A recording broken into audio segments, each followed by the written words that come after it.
हमारे साथ जरूर जुड़े और परमेश्वर के वचन को आगे लेकर जाए।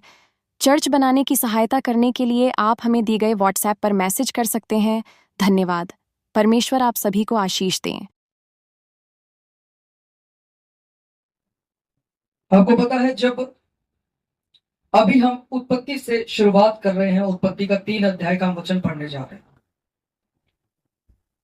और यहां तक आने से पहले परमेश्वर का वचन हमें बताता है कि परमेश्वर ने सब कुछ जो बनाया है वह उन चीजों को देखता गया, बनाता गया, देखता गया, और सब चीजों को देखकर उसने कहा कि सब कुछ अच्छा है। पर उससे भी पहले जब कुछ भी नहीं था, तो परमेश्वर के अंदर शायद यह विचार आया होगा कि मैं एक पृथ्वी बनाऊंगा और ये सब चीजें डिजाइन करूंगा, ऐसा बनाऊंगा, ऐसा मनुष्य बनाऊंगा जो मेरे साथ संगति रखेगा। हालेलुया। जो मेरे साथ बातचीत करेगा, जो मेरी आराधना करेगा। हालेलुया। पर एक समय आता है,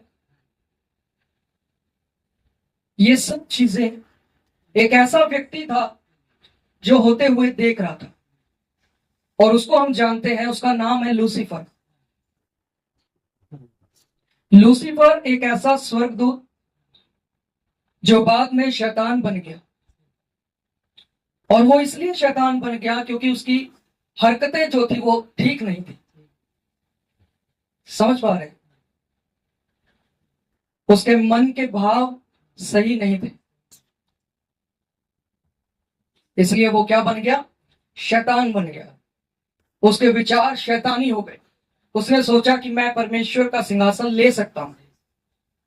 उसने विद्रोह किया, अपने साथ बहुत से स्वर्गदूतों को मिला लिया, और ये सब कुछ इसलिए हुआ क्योंकि उसने ये सुना कि परमेश्वर ने कहा था कि आओ हम मनुष्य को बनाते हैं, आदम को बनाते हैं। और जब उसने सुना होगा या देखा होगा, तब परमेश्वर ने यह भी कहा कि हमें उसको यानी आदम को अपनी समानता और स्वरूप में बनाना है, क्योंकि बाइबल ऐसा बताती है। मेरी बाइबल में लिखा है, परमेश्वर कहता है कि उसने आदम को अपनी समानता और अपने स्वरूप में बनाया। फिर उसकी पसली निकाली और उस पसली से उसने हवा को बनाया और उनको एक साथ अदन की वाटिका में रख दिया। शैतान को यह मंजूर नहीं था कि अब और कोई उस पर राज्य करे। हालेलुया। आप सोचिए इस बात को, एक परमेश्वर है, परमेश्वर सिंहासन पर बैठा है, और हर एक आज्ञा पालन लूसीफर को करना होता था। अब वही लूसीफर यह नहीं चाहता होगा कि अब इंसान भी मुझ पर हुक्म चलाए। हालेलुया। समझ पा रहे हैं? वहां पर शैतान एक चाल चली, और इस चाल को कामयाब होने के लिए उसने हवा को चुना। हालेलुया। हवा को क्यों चुना मैं आपको बताता हूं। कई बार लोग बोलते हैं कि आप लोग सिर्फ हवा की बातें करते हैं कि हवा अपराध नहीं हुई, हवा ने पाप किया, स्त्री ने पाप किया, कोई मनुष्य को यानी कोई आदम को नहीं कहता। पर बाइबल हमें बताती है, परमेश्वर ने आदम को आज्ञा दी थी कि तुम्हें अदन की वाटिका में लगा हुआ बीच में जो एक पेड़ है, बुरे और भले ज्ञान का जो वृक्ष है, उसका फल नहीं खाना है। पर आप ये देखिए, वो आज्ञा किसके पास थी? आदम के पास थी। हालेलुया। यह भी हो सकता है कि उस आज्ञा को लेकर आदम जो है वो अब हवा को सिखाए या उसको बताए। पर यहां पर हम देखते हैं, जब जब शैतान हवा को अकेला पाता था, तब तब वह उस पर अटैक करने आता था। हालेलुया। बोलिए, जब जब हवा अकेली थी, तब तब शैतान ने हमला किया। हालेलुया। अब इस 6 वचन में जो हम पढ़ने जा रहे हैं, यहां पे इस प्रकार लिखा है, अतः जब स्त्री ने देखा कि उस वृक्ष का फल खाने के लिए अच्छा और देखने में मन भाऊ और बुद्धि देने के लिए चाहने योग्य भी है, तब उसने उसमें से तोड़कर खाया और अपने पति को भी दिया और उसने भी खाया। साथ में लिखा है, तब उन दोनों की आंखें खुल गई और उनको मालूम हुआ कि वे नंगे हैं, इसलिए उन्होंने अंजीर के पत्ते जोड़ जोड़ कर लंगोट बना ली। हालेलुया। आगे की कहानी आप सब लोग जानते हैं। परमेश्वर ठंडे समय आदम और हवा से मिलने को आया करता था, और फिर उसी ठंडे समय में आदम और हवा को मिलने के लिए परमेश्वर आता है और परमेश्वर आवाज लगाता है, हे आदम तू कहां है? और आदम का कोई भी शब्द जो है वह सुनाई नहीं देता है। आदम जो था वह अपनी पत्नी के साथ पेड़ के पीछे छिप चुका था, या कहां भी उसने जगह ढूंढी वह छिप गया था डर के कारण। हालेलुया। और फिर जब परमेश्वर को पता लगा तो उन्होंने पूछा, क्या जो आज्ञा मैंने तुम्हें दी थी कि तुम फल ना खाना, क्या वही काम तो तूने नहीं किया? हालेलुया। समझ पा रहे? तब आदम क्या कहता है, तूने जो स्त्री मेरे साथ रहने के लिए दी, उसी ने मुझे वो फल खाने के लिए दिया। स्त्री ने क्या कहा, सर्प ने मुझे बहकाया और मैंने खाया। हालेलुया।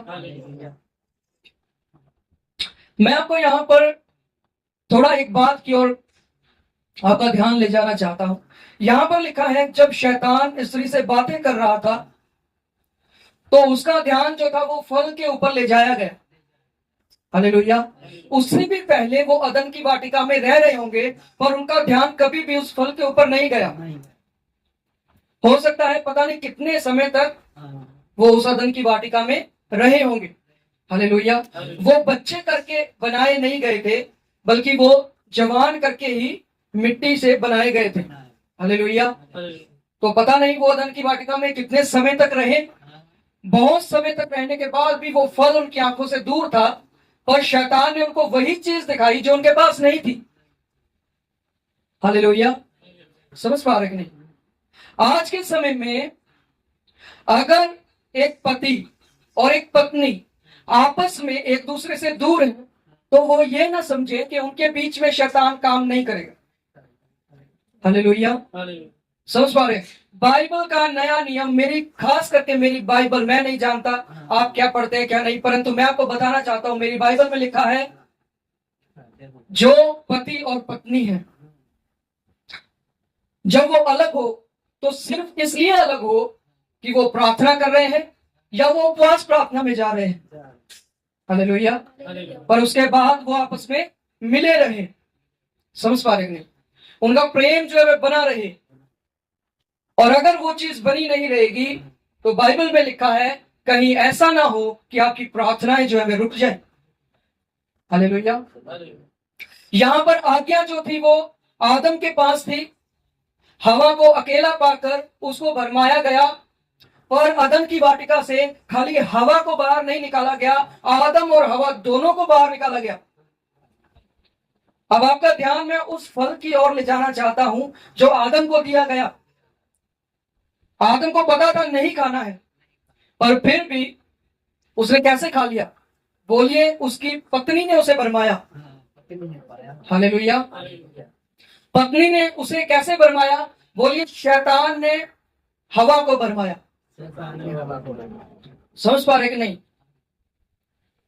इन चीजों को, ये बेसिक चीजें हैं, अगर हम इन चीजों को समझेंगे नहीं तो हम अपनी प्रार्थना जीवन में कभी भी आगे नहीं बढ़ पाएंगे। हम अपने आप को उस अदन के बगीचे में नहीं देख पाएंगे जहां पर हजारों की, लाखों की तादाद में हो सकता है फल लगे हैं जो हमारे खाने के लिए हैं, जो आशीष के रूप में है।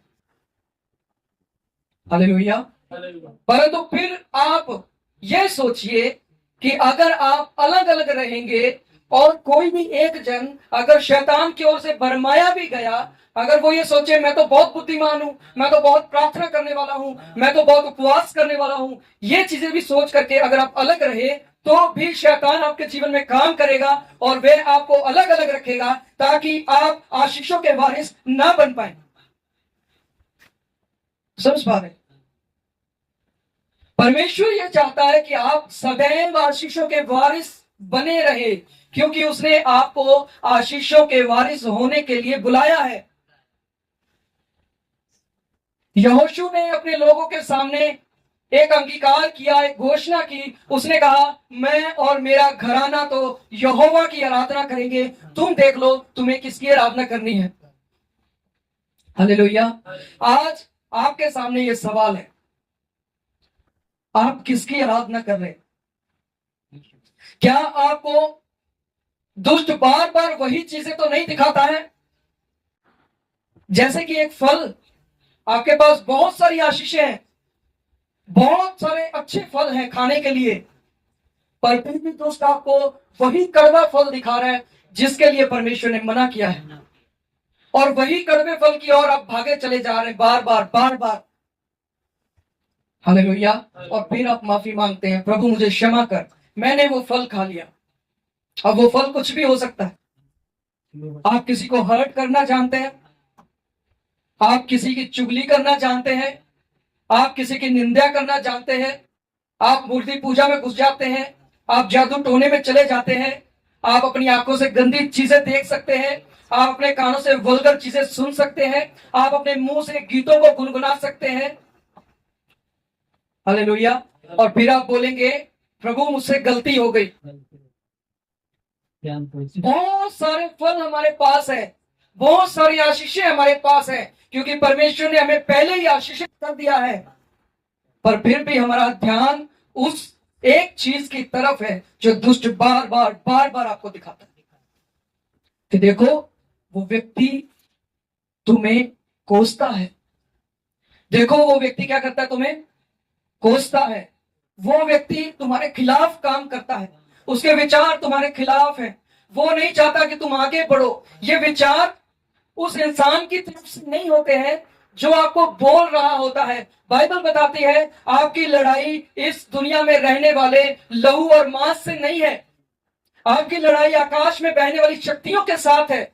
उनके साथ आपका मल युद्ध प्रतिदिन होता रहता है, कभी विचारों में, कभी आपके मन को बांध लिया, कभी शारीरिक तौर पर, कभी आत्मिक तौर पर क्या आप उन चीजों को पहचान सकते हैं? हालेलुया। क्या आप हमेशा अपने मन की आंखों से उन चीजों को देख पाते हैं?